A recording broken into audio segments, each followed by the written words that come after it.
just need 4. That's all. Yep. She'll come in late. Yeah. Both need 4. All right.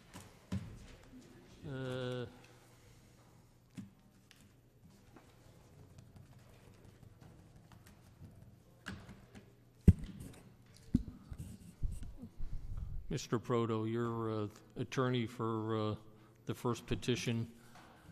Ms. Phillips is running late.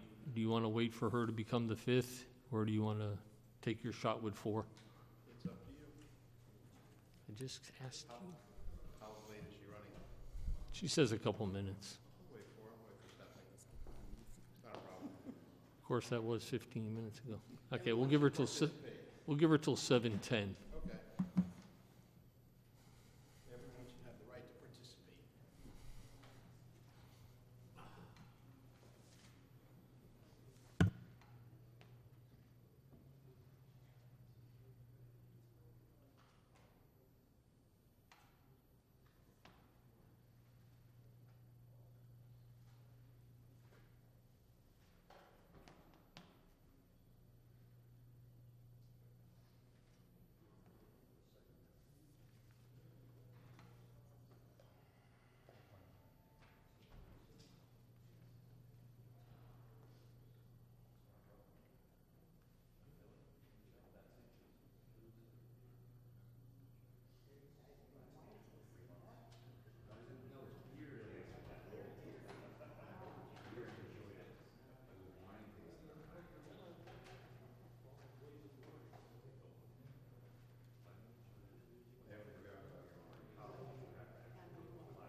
There she is. Hello.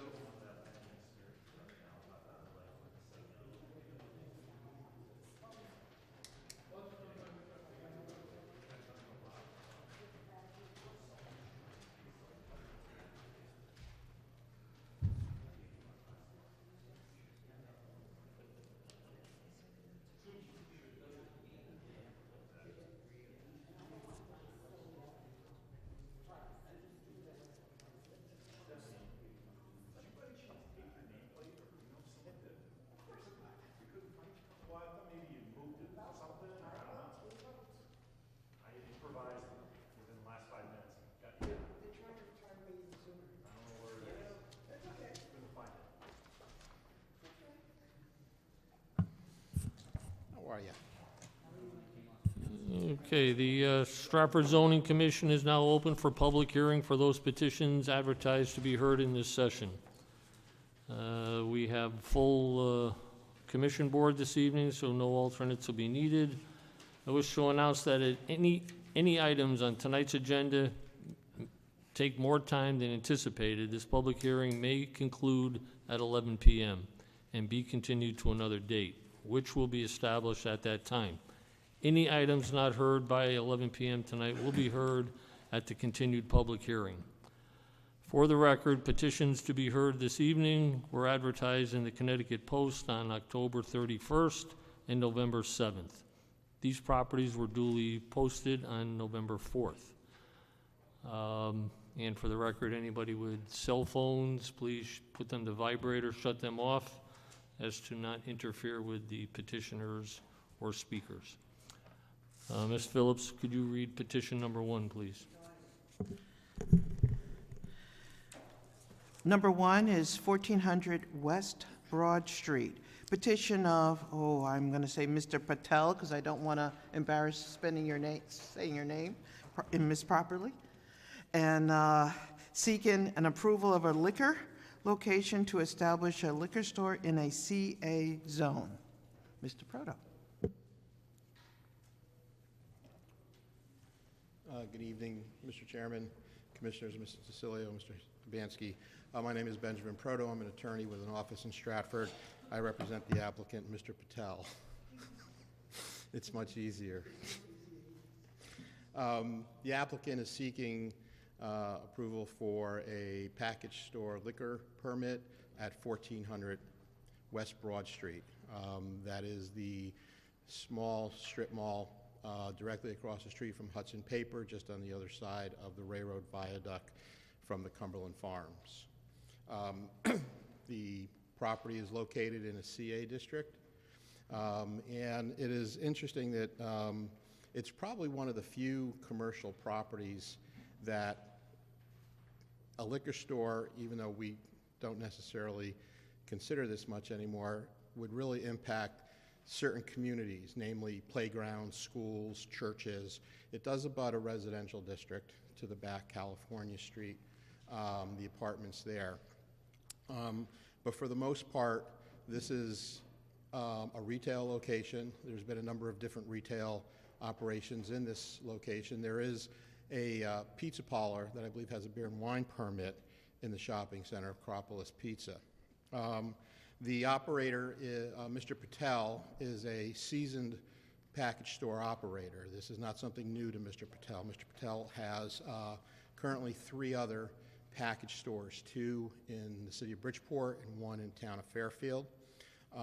If you check his record, you'll find that he operates a very good operation. He's not had any issues with the Liquor Control Authority for many, many years. And just to give you some ideas of what this is, it's a 1,600 square foot space, 40 by 40, roughly where the old Pet Super Bowl was. The hours of operation would be 10 to 10 on Monday to Saturday and 10 to 6 on Sunday, which is pursuant to state law. In addition to liquors, wines and beers, Mr. Patel also specializes in high-end wines and IPA microbreweries, as well as cheeses high-end cheeses that would go with those. This is a relatively straightforward petition. Mr. Hibansky in his comments had indicated a desire, and rightly so we think, that the parking lot is in somewhat of disrepair. There's a number of potholes in the parking lot, and the parking lot is not striped. Mr. Patel, obviously, as a tenant, has no control over the parking lot. However, what I handed this evening and I'd given to Mr. Hibansky yesterday was a letter from the owner of the property indicating that he will repair the parking lot, the potholes, and he will stripe the parking lot. However, as you know, West Broad Street is currently undergoing some construction.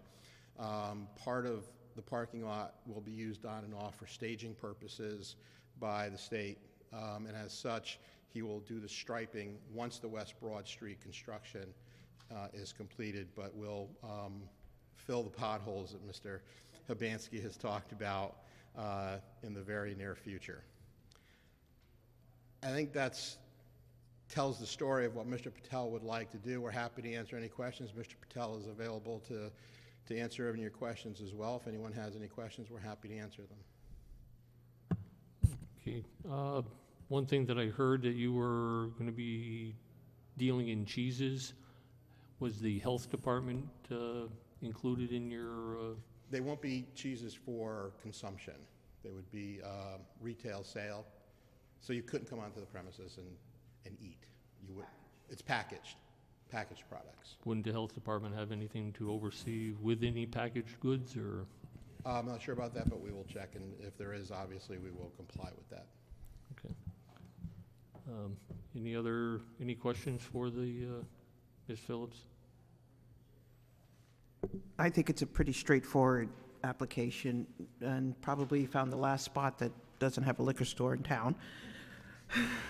But I would like, just as a standard, and really this is to Mr. Herbansky, because we get liquor applicants periodically, we really should look as a board, the next board, to make it, I hope, a standard that all liquor stores have included security cameras and other locked facilities so that the police have access to those cameras. There are cameras, there are appropriate lock specifications that are in the building, just the protective side of that. And that would be my question, is that going to be included in your application? Mr. Patel does that in his other stores, and we'll be doing I kind of that here. figured as much, but it should be just, rather than us asking every single time, I'm asking if we could, maybe in the next group, look at just updating our standards to include that. That's all. And just as an aside note for the commission, The state of Connecticut sets the number of package store permits that each town is allowed to have, and under the state rule, Stratford is entitled to 20 permits. There are currently 15 permits in the town. This would be the 16th, leaving you with 4 more that could come before you. Once you hit your magic number, you're out of luck. So that was just an aside, just for the board's edification as to where you stand in regards to the number of package stores in the town. Mr. Henrik? This won't have an impact on the application for me, but I know that parking lot is often used as a cut-through to skip the light. I don't know if it would make sense, if possible, if they do, and it's just a suggestion again, but if they do repave it, if they maybe put a speed bump in there along the way, just to keep people from, or if they're cutting through, they at least got to slow down. I've seen them race through pretty quick sometimes. And I will let the agent for Mr. Ganem, one Nick Owen, know that. It's just, again, it's just a suggestion, it has nothing to do with the application, so. We're happy to pass that along. Mr. Solhavy? Just really quickly, if memory serves, that shopping center has pretty much uniform signage on all their tenants. I'm assuming that the signage for this will be the same? Yes, they'll just join the signage that's there. Okay, thank you. No additional signage or new sign will be requested or looked for. Okay, any other questions? Seeing none, thank you. Thank you. Anybody who'd like to speak in favor of this petition? Anybody in favor? Anyone in opposition? Anyone in opposition? Seeing none, I'll take a motion to close by Mr. Hendrick, second by Mr. Vacola. All those in favor say aye. Opposed? So moved. Mr. Solhavy, could you read petition number 2, please? Petition number 2, 105 Century Drive, petition of Century Sales and Equipment seeking an approval of location to establish a used car dealer license in an MA zone. Please state your name and address for the record, please. Thomas Rotz, 105 Century Drive, Okay, if you, ROTZ. if you want to give us a brief. I'm looking to open up a used car dealership. I just want to do sales and repairs out of there. I've cleaned everything up that needed to be cleaned up. I currently rent the building. I do not own it. And anything that needs to be done, I will do. Okay.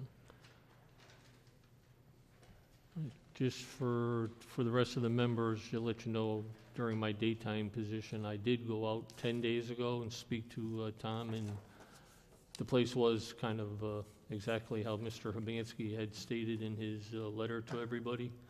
But I also visited the site again today, and he did clean it up, and I'm satisfied, at least as far as blight regulations and it being a mess, that he did a very good job. So I don't know if anybody had a chance to visit within the last 10 days, but he has cleaned it up. Any other questions for him? Mr. Henrik? So, in Mr. Hibansky's comments, he had talked about some structures that are on the property that are they're too close to the setback lines?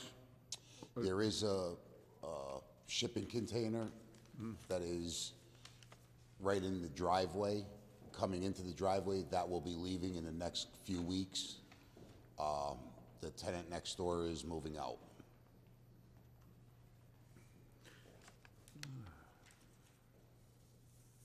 It says storage containers, multiple accessory structures and storage containers that do not meet setback requirements. There is some stuff on the back side of the building that does not belong to me. That belongs to DJ Construction.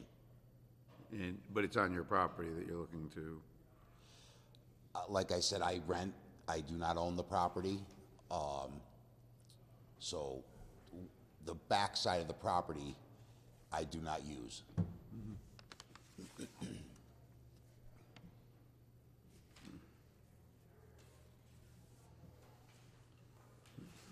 And I believe the back side of the property is owned by Royal Flush, and they rent it from Royal Flush. Okay. Now, is there parking requirements there? I didn't see any lineage, or there's some, I guess, one of these other pages. Can answer that for Commissioner Henrik.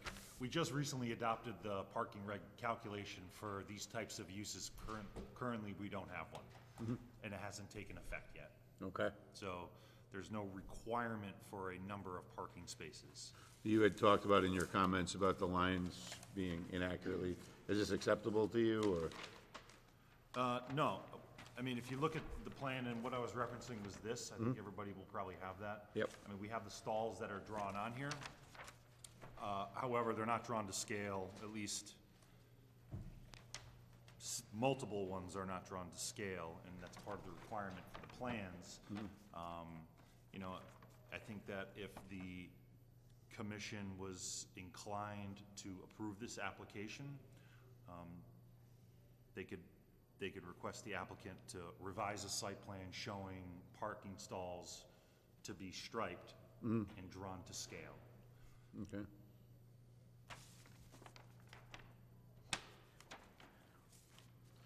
And then, I guess, I mean, so as far as these other structures on the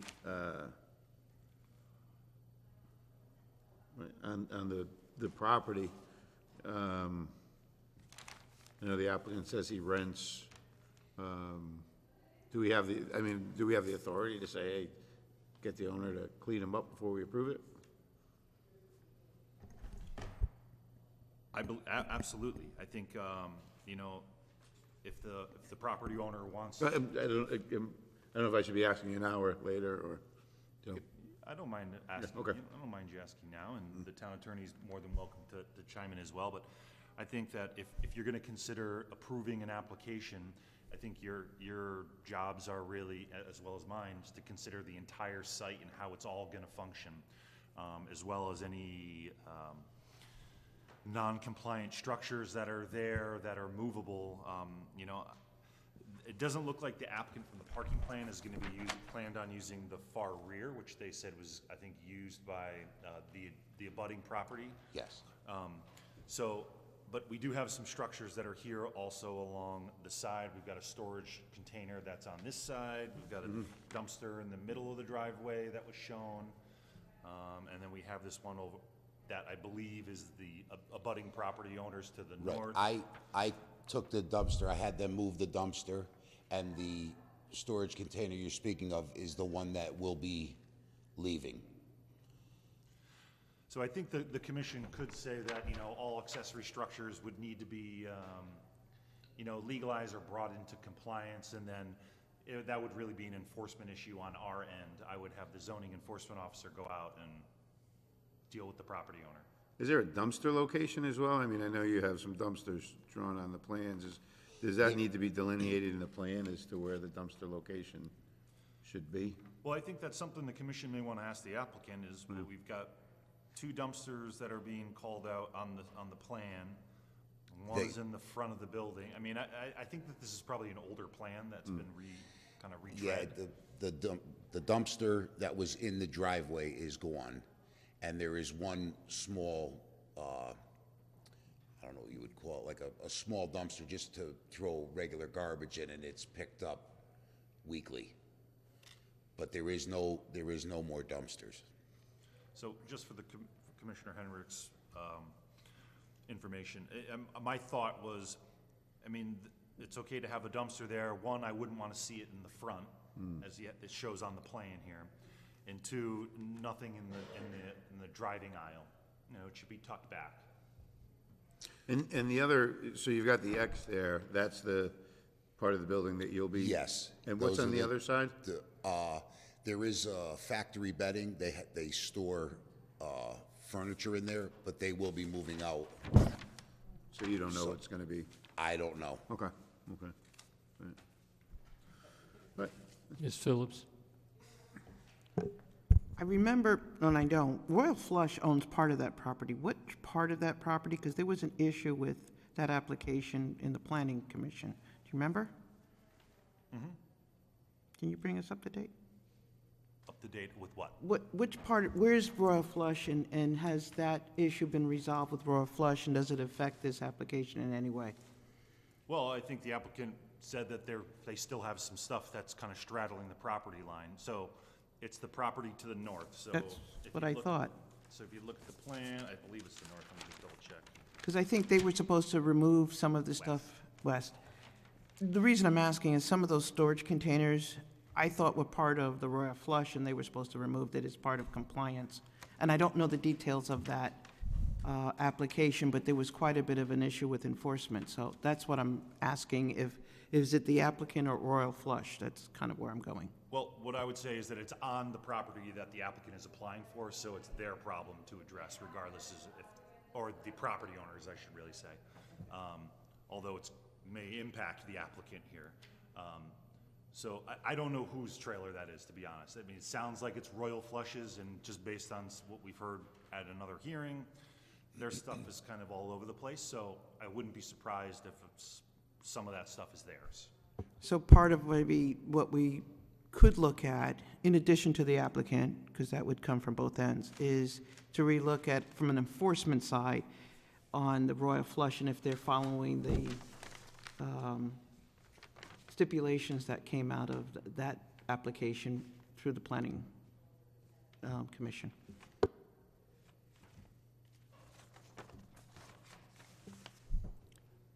Okay, any other questions? I think you need to be comfortable that what you're approving has a boundary line, and what's in that area is what you're expecting. Also, from an enforcement perspective, when you look forward, you don't want to get out to the property and have somebody say, oh, but that's not my stuff.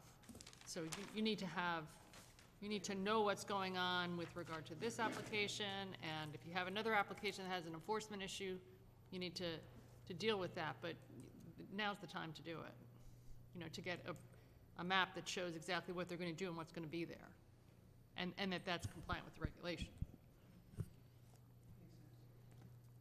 Okay, maybe you can clarify what exactly is on the property that you're going to be looking to license and what's not, What is on the property right now is one storage container.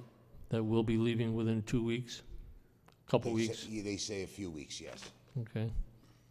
And Any- that's the property that I am gonna be using, and the property that I am renting, that is the only storage container. Like I said, on the backside, I don't know. But that's not the property that you rent No. that you're going to be licensing? No, it is not. So that would be prior enforcement issues. Correct? Just for clarity for the commission, it's all on the same property. It's just not his unit that I believe that he's using. But it's all, what's in the rear is on the same property as the building in the front. So it's all on his... It's all under the property owner's ownership. Property owner's ownership, but not what he's looking to get licensed through motor vehicles. It's on the same site. And the property owner, is he here? No.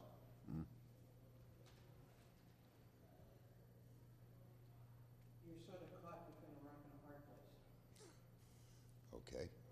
Okay. I mean, I'm inclined, I don't have major issues with this, but I happen to defer and agree with our attorney that this is a time to get clarity.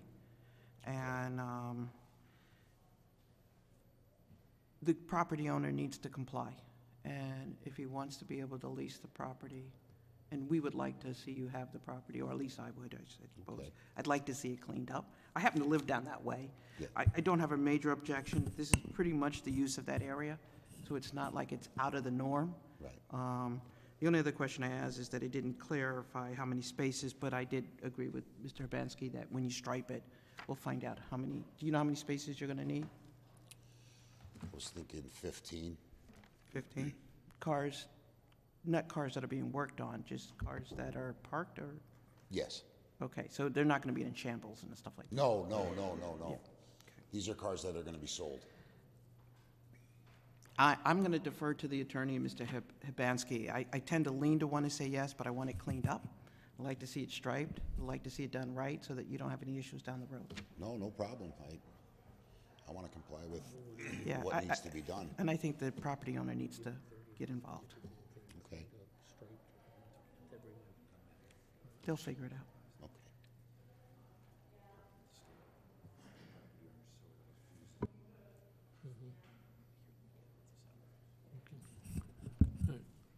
okay. Without objection, I'd like to continue this for 30 days to our next meeting on December 11th. I believe that's the next meeting. Giving you time to speak to the property owner to get everything that we're requesting moved. Have the parking lot striped properly. And I think that was, Yes, so I think, you know, a plan drawn to scale that accurately reflects what's there or what's gonna be there going forward. So minus all the extra dumpsters that aren't there, the stuff that's gonna be to be removed. Okay.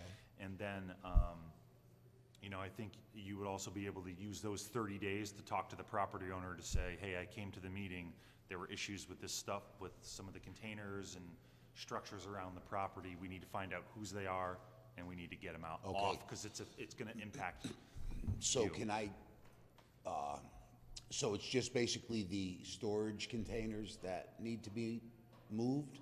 Or is there, like, what do when I go to him and ask him to do these things, I'm talking about the storage containers, having it striped? I'll have it striped. And I'd That'll be happy on- to send you, you know, an email detailing everything that the commission, what their concerns are.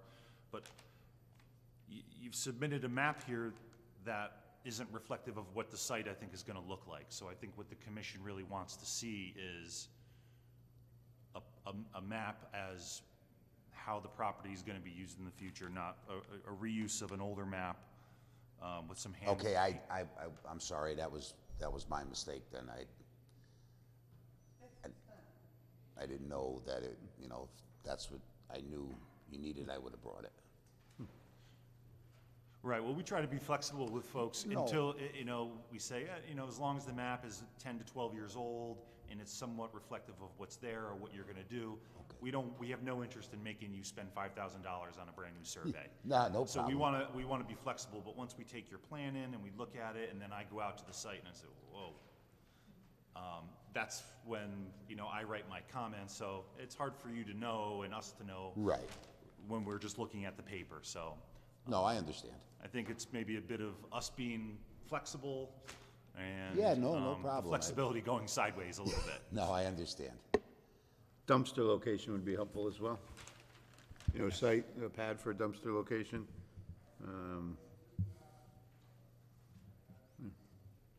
Okay, yeah, no problem. Whatever needs to be done on my part for what I'm doing, I will definitely take care of and get done. And as far as the stuff that's on the back side of the building, you're saying has to be moved? Or dealt with? It doesn't necessarily have to be moved, all of it. Some of it does. Some of it is either half on your property, half on the neighbor's. Oh, okay. Or too close to the property lines. Like the storage container as you drive in your driveway on the right-hand side. Yes. That's too close. It's on the property line. Right, that is the one that's gonna be So leaving, so that is being resolved. The one in the back may not, I don't think the one in the far rear, the container is necessarily an issue, just by looking at it. But I know that there's a bunch of storage racks and, or at least there were when I went out and inspected it the first time. Yes, Storage racks. there is storage racks, yes.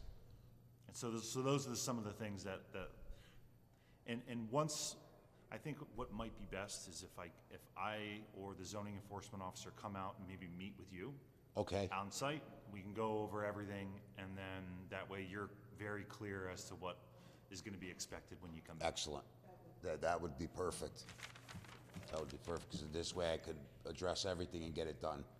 Can You I, could just leave me your email and phone number before you leave tonight. Absolutely. That'd be great. and, absolutely. and I want to add that even though we're making these stipulations, they're really ultimately going to be for your protection, because once that's cleaned up and clearly identified, if your neighbors invade upon that, you have a clear definition of what's supposed to be there and what's not supposed to be there, so you don't become part of a later problem Right, that okay. you weren't planning on having. So we're really trying to protect you as much as we No, are. no, I appreciate within that, it. thank you. Okay, any other questions? Okay, thank you. We, Do you need a motion? Motion to continue? well, yeah. All right, well, all right, we'll just see if there is anybody here this evening. Anybody here in favor this evening? Anyone in opposition? Okay, Mr. Solhavy, then we'll entertain. Move to continue this to the December 11th meeting. Motion by Mr. Solhavy, second by Mr. Vacola. All those in favor say aye. Aye. Opposed? Okay, Thank you. we'll see you. Motion to close the public hearing, So moved. Nope. what? For what? I don't think it is. Text amendment for the, That was it on the agenda. That was tabled from last month, if it's Yeah. talking about the, Gail's trying to add more work. You don't get paid by the hour. you could filibuster for 3 hours. Yeah, right. Motion to close the public hearing So moved. by Mr. Solhavy, second by Mr. Vacola. All those in favor say aye. All right, Opposed? So moved. Mr. Chairman. Okay, and the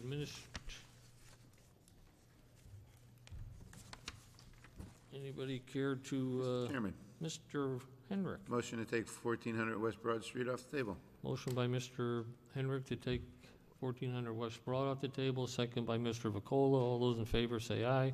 Aye. Opposed? Mr. Henrik. Motion to approve, the approval to include the conditions of restriping the parking lot and repairing the potholes within 6 months of the completion, within 3 months of the completion of the West Broad project. Okay. We have a motion by Mr. Hendrick to approve. I'll A second. by Mr. Solhavy. Any further discussion on the matter? Just, okay. I just wanted to confirm what I heard. Was it 3 months or 6 months within the completion of that road I work? said 3 months. Okay. And just, if I could ask the applicant, I don't know the completion time of West Broad, I can check with the town engineer. but I don't want to force you to paint if it's freezing cold out, so, you know, would And- 6 months be a more appropriate time frame, or? I don't represent the property owner, but again, I don't know that we've even gotten to that part of West Broad to do all the work they're doing just yet. So not trying to give my people more time, but 6 months may be more beneficial in that it will take us through a couple of seasons. So if it happens to be that they finish in November, December, striping in January, February might be a problem, but striping in March or April would not. Okay. So I would, I guess, make a. 6. 6 months. 6 months. Yeah. That's acceptable, Mr. Solhavy? It's acceptable, and just under general debate, no, I don't see any problems with it. If anything, I was concerned a little while ago when I was going by that shopping center, that it seems to have lost some tenants over the last few years, and there were a couple vacant spots available, so it's going to be good to have that property filled up. So. Okay. Seeing no other discussion, all those in favor say aye. All right. Opposed? Passes 5-0. Thank you. Okay. I don't want to do this. You don't want to do this?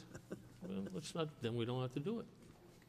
You guys, I mean, well, Well- before we go on, I guess the text amendment, we had given you guys some homework. Were you able to complete it, or You are wanna we take pushing? You want to take it off the table first? Just, before I, okay. Oh, you want to do it before? I did take a look at it. I mean, I have reservations about the management of the sign. You know, that's not really our purview here. You know, if what we're talking about tonight is the definition of electronic sign. So we'll take it, so you've done some, so we'll take it off the table and then we'll Then we discuss. can have a discussion. Okay, just so we do it, Yeah. yeah. Motion to take text amendment, Stratford Planning Commission, revised electronic message off the table. Motion by Mr. Hendrick, second by Mr. Vacola. All those in favor say aye. Aye. Opposed? Mr. Hendrick, you have thoughts on this? Yeah, I would just like to ask the town attorney what they had discovered. So, I mean, signs are sort of zoning nightmares. You know, you have to have location, is something that you can control, but messaging is not something you can control. So I'm not sure how this is going to operate. You know, who's going to manage it? Who's going to be allowed to be on it? What kind of messages are they going to be allowed to put on? Is it just nonprofits and pasta supper? Is it, you know, flood warning, flood danger? How often are they going to circulate? Who's going to maintain it? Who says if you can go on or if you can't go on? What happens when that request comes from something that may not be something that people are interested in seeing on a sign? I don't know that those are zoning issues, and my understanding for tonight is that, you know, we're talking about the definition. And so the typical definition of an electronic, you know, sign, electronic message display is kind of the language. And it's a sign capable of displaying words, symbols, figures, or images that can be electronically or mechanically changed by remote or automatic means. So in terms of a definition, I mean, it's pretty much what Jay has in the language is very similar to the general language that's used for that. There are towns that say you can't have any animation. You know, it should just be a static. It's like happens to be electronic, and it happens to be that you can change it automatically and remotely. But when it comes up, it's just going to say pasta supper St. Jude's, pasta supper St. James, Christmas concert. Some towns don't do that, and so then what they get is sort of a dancing, a sign that may have something that sort of dances across, and then the question is that distracting for drivers? And so, as I said, for the purposes of this discussion with regard to a definition of that being put into the regulations, that's not operational until you put it you attach it to something, or you say where those signs can be put. Now, as I understand it, we're just gonna have 2 locations that were requested. So I guess I'm a little late to this process in terms of what the objective is here in terms of putting these electronic signs up. It sounds like they are intended to be a replacement for all those cardboard or plastic signs that are up all over the place that are for nonprofits. But so I'm trying not to get too much into the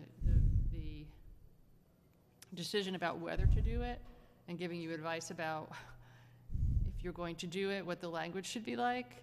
But I do have my reservations about how that gets managed. I mean, I don't have any idea, and I suppose that's the town council, job, is to say we're going to manage it through this office, and if you bring your stuff in by 10 in the morning, it'll be up there by 5 in the afternoon or whatever. Or if you come in late and you forgot you had an event this weekend, we'll still try to get it up, or I don't know. All those are issues that are probably beyond zoning, but I kind of like to look at things a little more globally.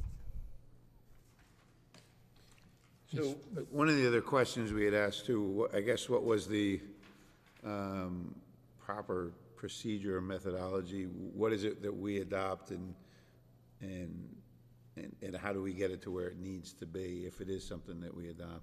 Because we had talked about, are we approving a zoning change, or are we allowing signs to?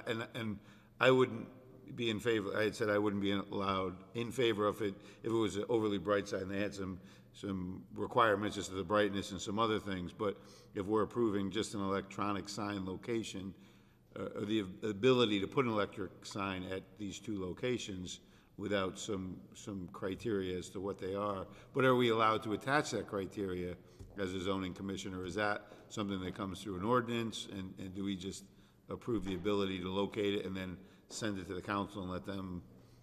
In part, signs are so problematic because they are, you can't regulate the content. And so then the question becomes, can you even regulate the color?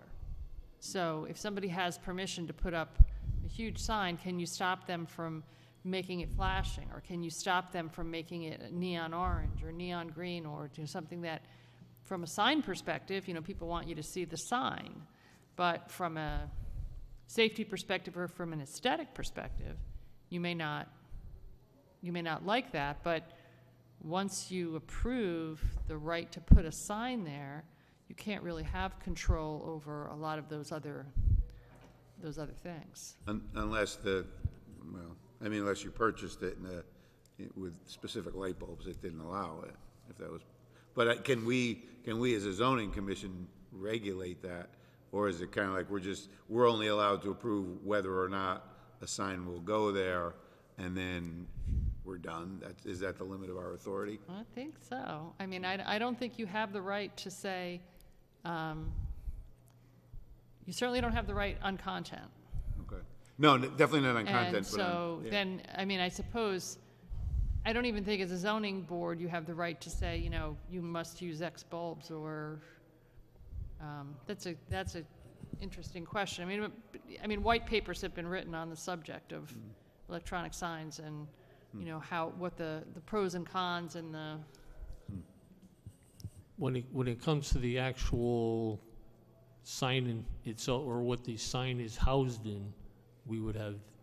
That would be I would consider that a zoning? structure. I mean, Okay. that depends on your regulations, but you know, generally you would say something that's located on the ground. I mean, I don't know about your height restrictions. You know, whether you would. Some towns would say. But if we fence. were to say that we wanted it to be the same red brick that we just had, current Volkswagen did their facade over on their far side there, and we wanted to keep that all along the same path up and down Main Street, we could tell them that that's what we're looking for, or that's what we would approve.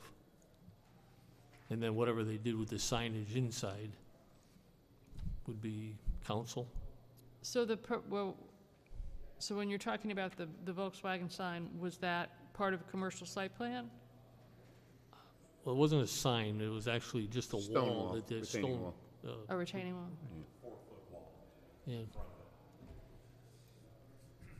Some of that comes down to aesthetics, you know, so, I mean, if you're saying that the only kind of electronic sign you can have is a, you know, stone, whatever, brick, Red brick. a certain size, certain shape, you can say that. But the electronics are gonna be a little harder to regulate. And can we regulate it that only the town can put the sign there? I mean, I know one of the questions was, you know, then anybody can put a sign there, but can we regulate it that only the town has the ability, you know? Well, they're all on town-owned property, so no one would be able to install a sign there other than the town, obviously, and we're only allowing it. It would only be allowed on the two town-owned properties, so no one would no one should be able to put up a digital sign anywhere else. Right. Ms. Phillips? There's a couple of things that you mentioned that I wanted to address. One, we are currently regulating signs that are lit up. Electronic, meaning that they're powered by electricity. We already enforce, because we've done that in a couple of places in town where they were flashing lights, and we come back and we say, no, you can't do flashing. It must be static. The CVS and a couple other places, milk on sale. We already do that. So there is precedent for that. The second thing about this is that many towns do this. I understand the caution, all right? And there's liability and concern in anything that we do. However, the town has been able to regulate a certain level of content, all right, that is deemed acceptable to the town through other regulations. I think that it could be fleshed out further. But the operational of this is, and who does it, and the department that does it, is something that's left for the administration. What I see in this application is less of a definition, which is what Mr. Urbanski and I think you were talking initially. And what came out of that was there were a whole set of guidelines, a page worth of stipulations of exactly the size, the shape, the color, the location. There was a very detailed stipulation to constrain this that was to be approved and submitted along with it. It wasn't a definition. And I think where I'm moving this to is less of a definition and more of a regulation. Because as you said, a definition could be, you know, once you say it's electronic sign, you can be anything you want. Mr. Hendricks pointed out very accurately that that's not what came forward from the Planning Commission. They've put quite a few hours and time into detailing exactly every dimension of it so that there wouldn't be any ambiguity. But the only thing they didn't tell you is what specifically the words that could go on it. Now, they did say that it was nonprofit. They did leave it to the administration to determine what nonprofit meant. And they were clear to say that this is a replacement of all of those little lawn signs that we have all over, which we can't regulate any better either. And that's the other side of this. I mean, somebody wants to come out and put something inflammatory on the town lawn, they can, and until Mr. Herbansky sends out somebody to remove it, we don't have any control over it either. And many times those lawn signs aren't inflammatory, but they're not necessarily nonprofit either. And they can be there forever. So I think there's got to be some give and take that for us as a town to move forward, that we have to take a step forward and look at how do we make this work as opposed to looking at all the limitations of why it will fail, because other towns are doing this effectively. And I'd like to see Stratford move forward and be able to take advantage of it and clean up a blight issue that has really been burdening our town. So I would say that there's plenty of towns who say you can't have lighted signs at all, you can't have any backlit signs, you can't have any lights on signs, you can't have any neon signs, and you could do that. You could say no. And sometimes things happen that are tolerated, but if they haven't been subject to challenge, you don't. So all I'm trying to warn you about is that if you were to start regulating content or saying, oh, you know, as a town, we don't want that thing to go on our town sign, electronic sign, and someone were to challenge that, that's probably litigation that you would lose. So that's just me as a lawyer speaking. So, but I agree that this is not the place to be talking about what the administration or what the council is going to do about an ordinance. I'm just trying to issue spot. And then I don't have an issue about the definition as it's written, and it's similar to other regulations that have been written about the definition of what an electronic sign is. So.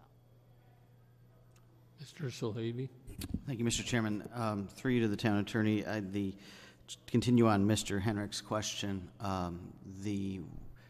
there was sort of an offhand remark during the meeting last month, where I think it was Mr. Knott had said that a municipality could not exempt itself from a regulation that it imposed on everybody else, meaning that if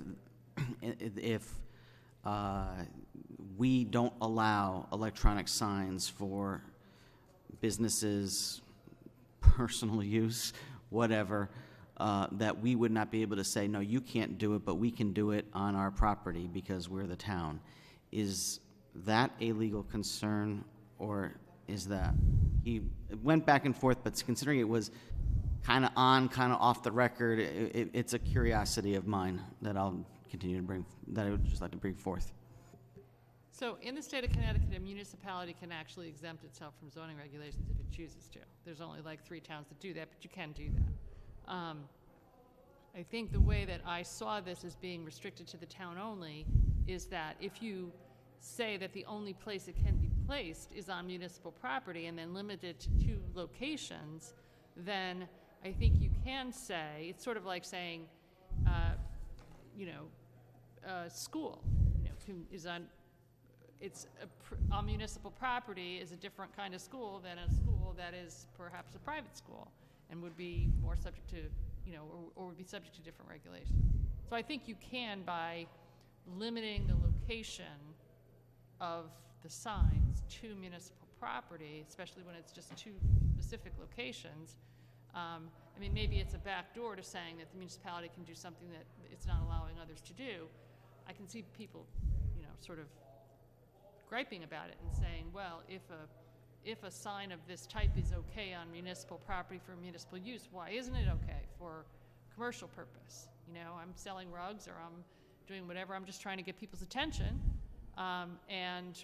If it's aesthetically pleasing enough for the municipality to use it for public purposes, then why is it offensive for commercial purpose? But that doesn't mean that you have to approve them if you've selected these specific locations. So I can understand the objection. I don't know if you have any. I would generally concur with Attorney Sullivan and add that it also depends upon what the municipality's exercise of its police powers is.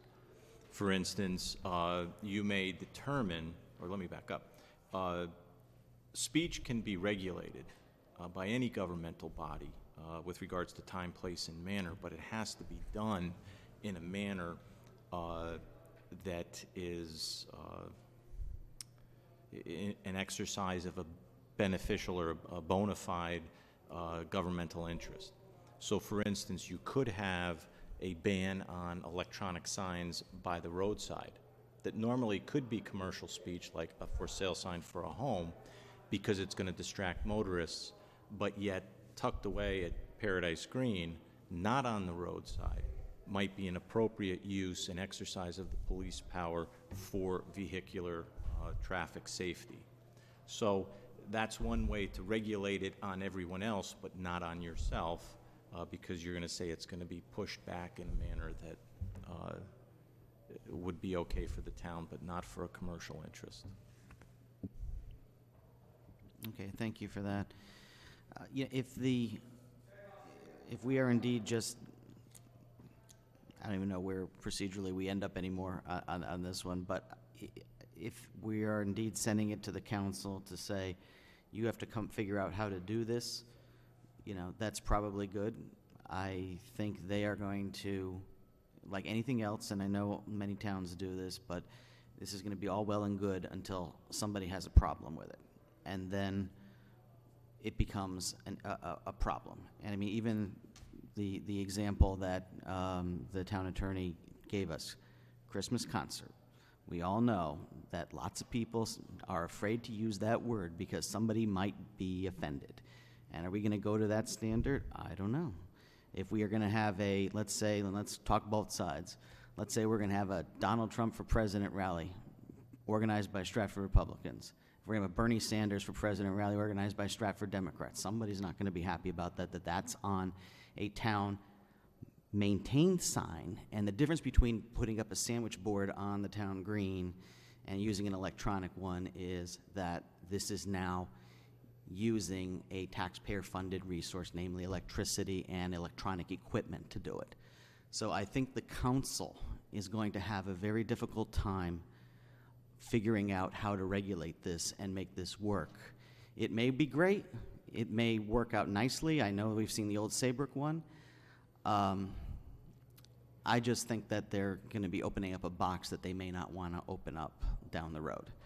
As far as a zoning issue, this is probably an imperfect solution to a problem. I myself find the signs that show up on Paradise Green and the West Broad Green, ugly and unattractive. Sometimes you even wonder, in the age where there is so much information and so much ability to communicate, and internet and Facebook and Twitter and everything, why are we still using a 17th century mode of communication of putting a sign on the town green? But nonetheless, it is the situation, it is reality, and I know commissioners on the Planning Commission have been struggling and trying to come up with a solution. But I'm just saying, the council better exercise extreme caution on how they do this, and just saying Stratford-based nonprofits will make us feel good, but I don't know where that's going to lead down the road. Because regulating, even things like regulating political signs or entities that are from outside Connecticut, outside of Stratford, gets you into some areas that are at a totally different level than we're even probably thinking of at this level right now. So I'll continue to listen to the debate, but if this is referred successfully to the town council, I would encourage the town attorney's office to provide them with adequate, and I'm sure they will, adequate guidance of any legal issues that they may have going forward, so that this is not, oh, sounds like a nice idea, let's just push it through. There is a very mysterious and very uncertain area that I think they're going to walk into the first time somebody files an objection or has a complaint to something that's on there. Thank you. Question about procedural. Mr. Salhavi kind of touched on it a little bit.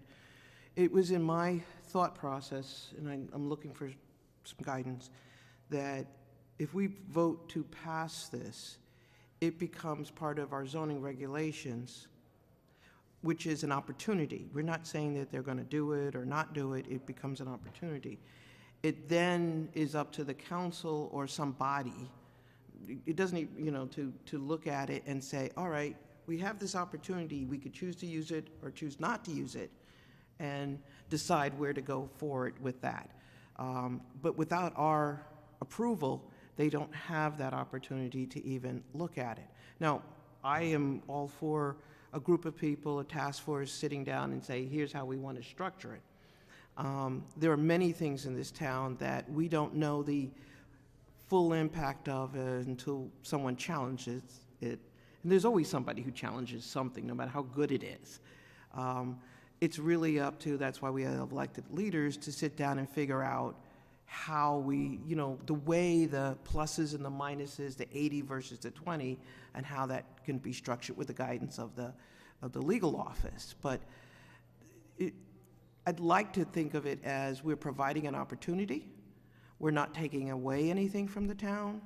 We're not, this proposal with the stipulations, the full stipulations that came from the commission, the Planning Commission, which we would accept, would give us some clear guidance in terms of placement, size, use, safety, those areas of which we have control over. Content is a whole nother world that belongs someplace else in the town council and with the help of the legal office. We're not legislating content here, no more than we can control the signs that go on the green in some place. In fact, one of the things that's happening is that it's sort of like, dandelions are popping up everywhere, all right? And theoretically, we're supposed to monitor that. Theoretically, we're supposed to have some control over it, even though no one's challenged it. And that was what Attorney Sullivan was really pointing to, is that it's gone on and nobody's really challenged it. And if they did, even with lawn signs, we probably would lose. But that's not, to me, a reason that we shouldn't provide an opportunity to the town to try to do something better. And if they look at it and they decide, no, we don't want to do it, well, it stays in the books and it doesn't go anywhere. If they decide that they want to do it and they want to craft it a little bit better, then we can come back and revise it. But I do like the idea, and I hope this board will look at it, it does present an opportunity for us to address one of our more annoying blight issues, and give the tools to the town and the town council to try to look to see how they could address it. Anything else, gentlemen? Yes, Mr. Henrik? So, now you did say that so if we pass something, it would just be a regulation. There would be no criteria as to lumens, brightness, I mean, maybe some size, but we wouldn't be able to incorporate that criteria that came from the Planning Commission into our zoning regulation? Well, I mean, I can answer that just from a practicality standpoint. We don't have the capability to measure lumens. I mean, we would have to buy equipment in Yeah. order to do that. Absolutely, yeah. So the intent of how this application came in was that we provided the mechanism and the place for where this can happen. And that is the definition. And then all the language after that talks about light intensity and frequency of how many times you see it. The intent was that is part of the ordinance that the town council would adopt, so that if we ever did order a sign, it just all comes factory preset to whatever those criteria really are. And whoever is tasked with managing this, whether it's the planning and zoning, I don't know how we would manage just the technical component of this, but most likely IT might receive these submissions on a flash drive, and then make sure that it meets the rest of the criteria, that, you know, it only allowed to, it rotates every 5 seconds or a few minutes. So that was the idea, of how it would mechanically work. So that was part of the reason why I do not want any of that language in the zoning regulations, other than a definition as to what an electronic display sign is and where it can be located. So that was the thought process behind the submission. And I think that was the Planning Commission's intent as well. And could somebody bring in a affordable sign 830G application and build it to grand statutes? Would it, and this will be my last question, but would it make sense to, as much as I hate to do it, to punt it over to the council and see if they have any interest before we go any further here? Or is it without an enabling legislation from us that's not worth them discussing? I wasn't sure why it came here first. I don't think it has to come here first. But I don't know enough about how your council works. So,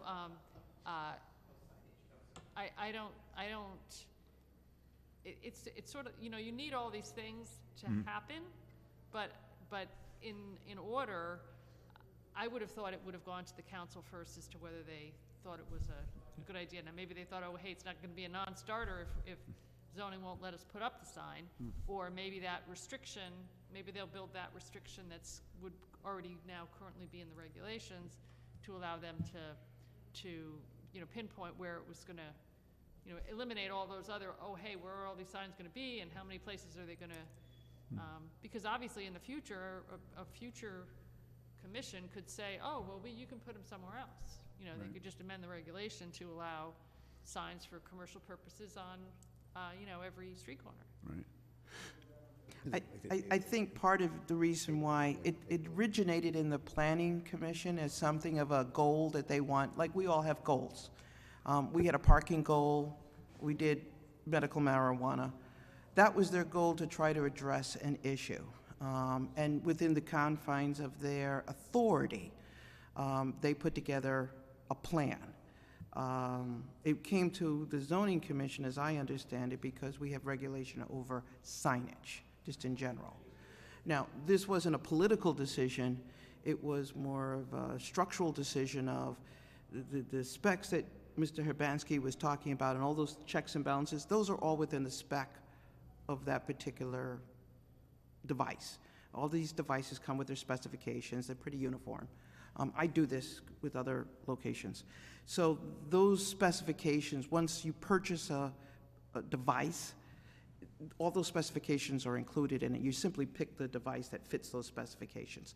And those are pretty general for those kinds of equipment at that size. They're designed specifically for these purposes in town. Once we enable that ability to have it, just like we say you can have so many parking spots, it then becomes up to the town council to put policy around it. So one is a regulation sense of here's a tool, and the other one is more of a policy of how do we use it. So, Mr. Henrik?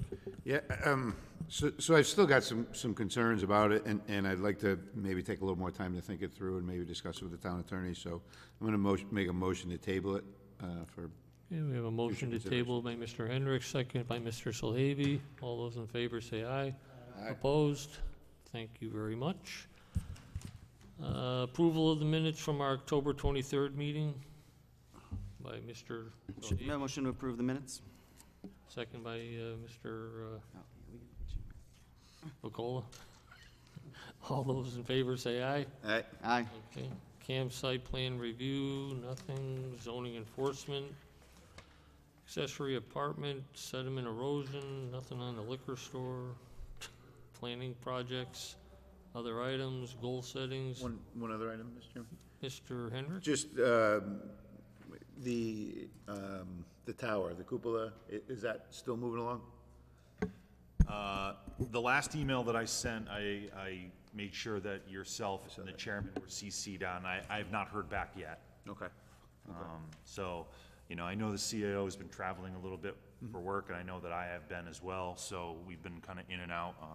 But I'll follow up again with him. Is he here this week? He is. I know he'll be here over the next week or two, so. Yeah, just maybe by the next month, if we, just an update. I don't need to know that. it's been I do resolved. know that there were, I mean, and I think you were CC'd on the very first email I was, sent. yeah. And it looked like there was an appetite to explore that, so it's just a matter of getting those gears in the right direction moving. So I'll keep pushing. Thank you. Do I see a motion to adjourn? By Mr. Solhavy, second by Mr. Vacola. Oh. All those in favor say aye. Aye. Oh, yeah. Don't you have to do that? We did that last month. Oh, you did. Why did I get? Yeah, why did we get it this month? Your copy for next year. Oh, okay. There we go. Okay, who made the motion? Solhavy, Vacola. And I'm gonna swear to that.